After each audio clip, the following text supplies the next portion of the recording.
Hi besties! Welcome to my channel, Jesh in Vietnam. This is Jesh and I just want to share my life experiences and adventures here in Vietnam. Let's explore life one story at a time. And for today's video, bago matapos ang August, gusto ko lang ibahagi sa inyo ang mga kaganapan during my 37th birthday. By the way, besties, that was my third time na i-celebrate ang birthday ko dito sa Vietnam. Malayo sa pamilya, pero buti na lang may mga Pinoy friends tayo dito na parang pamilya na rin. Kaya kahit wala sa Pinas, ramdam pa rin ang Pinoy vibes. So, tara! Samahan niyo ako from preparation hanggang sa pinaka-exciting part na celebration. Let's go! So, it's my special day pero hindi siya special holiday dito sa Vietnam. Kaya duty mode muna ang inyong bestie!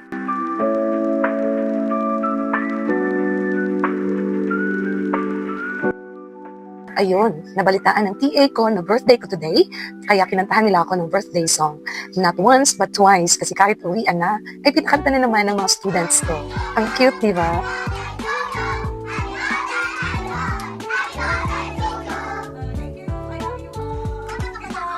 At after nga ng duty ko, ay dumiretso na kami sa grocery para bumili ng mga kakailanganin namin.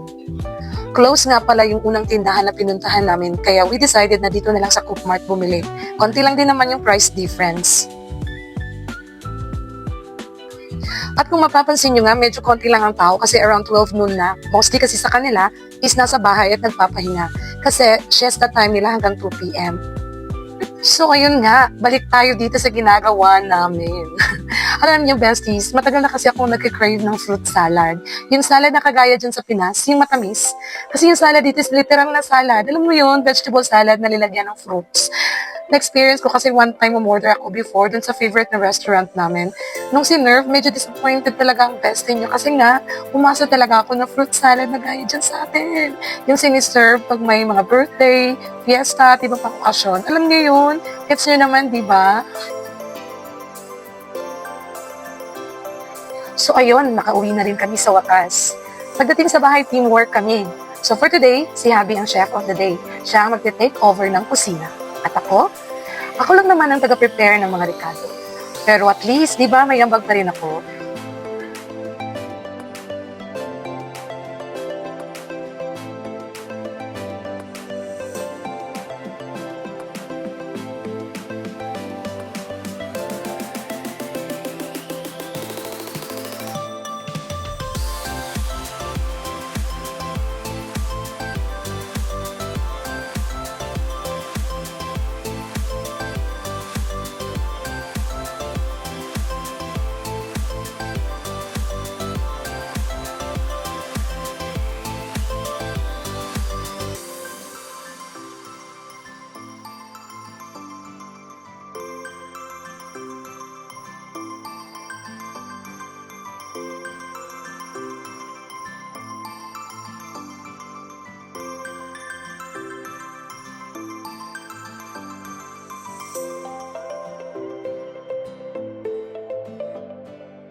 At finally, after ilang oras sa kusina, ready na ang food. Amoy pa lang, gutom na. Pero syempre, kailangan munang maghintay ng mga bisita.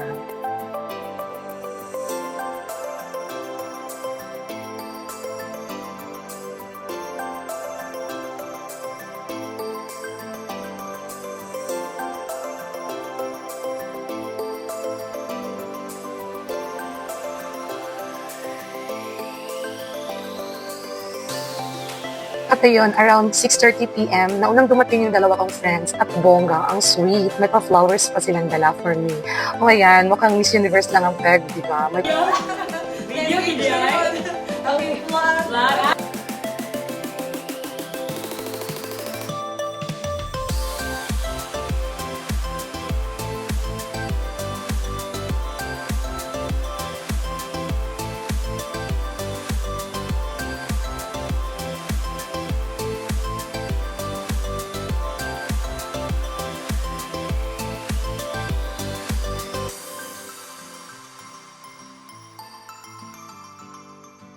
At habang hinihintay ang ibang bisita, kasi expected ko talaga around 9 p.m. pa sila darating kasi galing pa sila ng duty.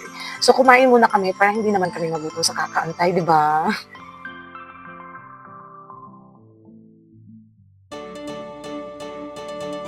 At di nga rin nagtagal mga besties, dumating na yung ibang mga bisita.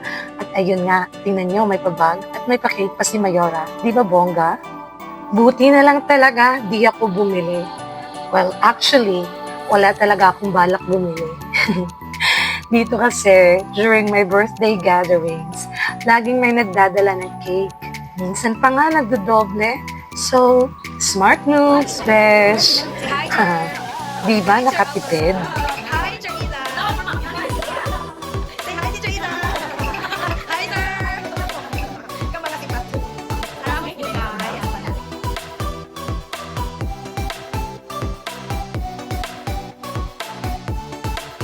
Sila ba silang kung birthday girl na gano'n?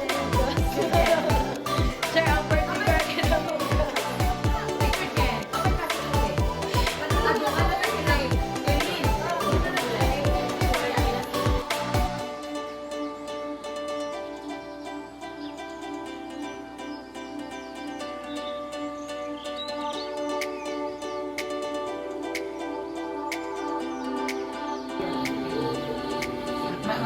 Three, two, one, go.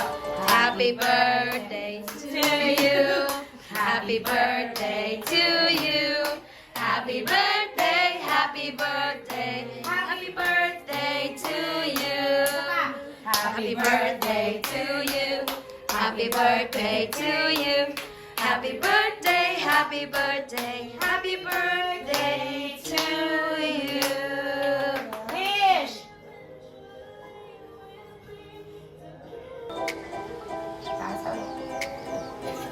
More blessings. Three, two, one. Blow.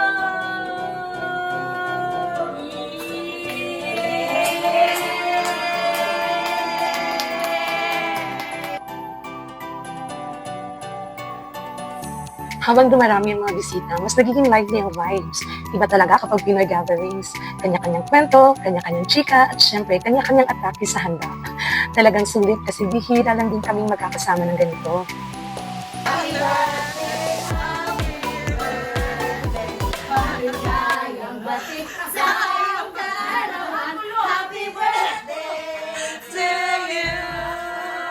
Happy birthday!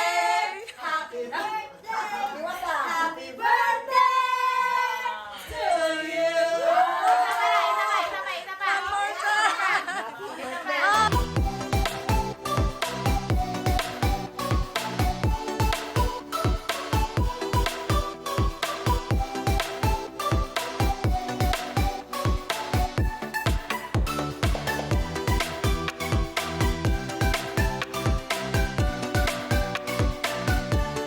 Smile sabi. Dahil next sabi. Wala.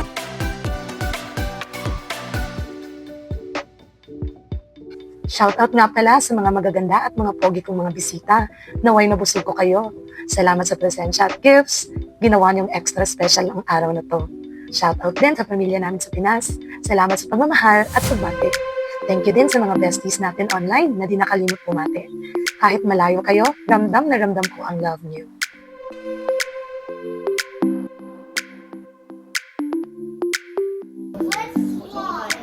Hi to my vlog. Hi vlog.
So ayun nga, bestie, pagkatapos namin kumain, ay napag-isipan namin mag-karaoke.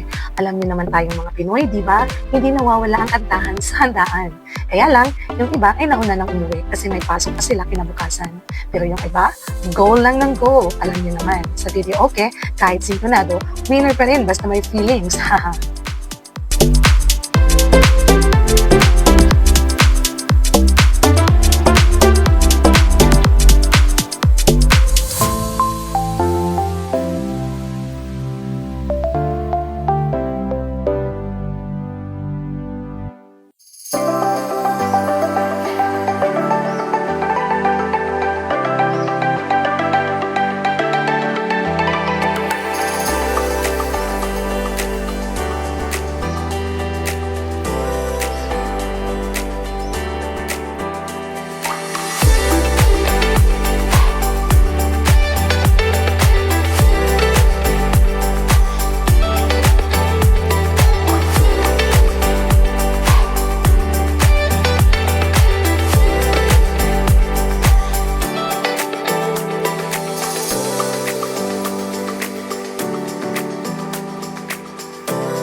Alam niyo, besties, sa totoo lang, mahilig talaga akong kumanta. Gustong-gusto ko talagang kumanta. Kaya lang, kami lang talagang dalawa ng sarili ko nakakaalam na magaling akong kumanta. Ewan ko ba, pag nasa akin na yung mic, bigla na lang ako gumagawa ng sarili kong tono. Yung tipong gusto ko yung kanta, pero ayaw sa akin yung kanta. Ay nako. Pero pag Wheels on the Bus naman yung kinakanta ko, sumasakto naman siya. Di bali na nga, tamang nood-nood na lang siguro ako.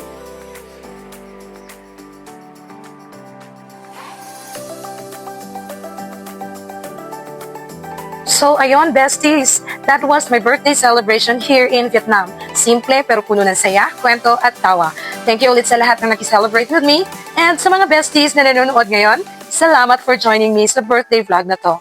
Don't forget to like, share, and subscribe sa Jesh in Vietnam for more live updates and Pinoy abroad vibes. See you sa next vlog!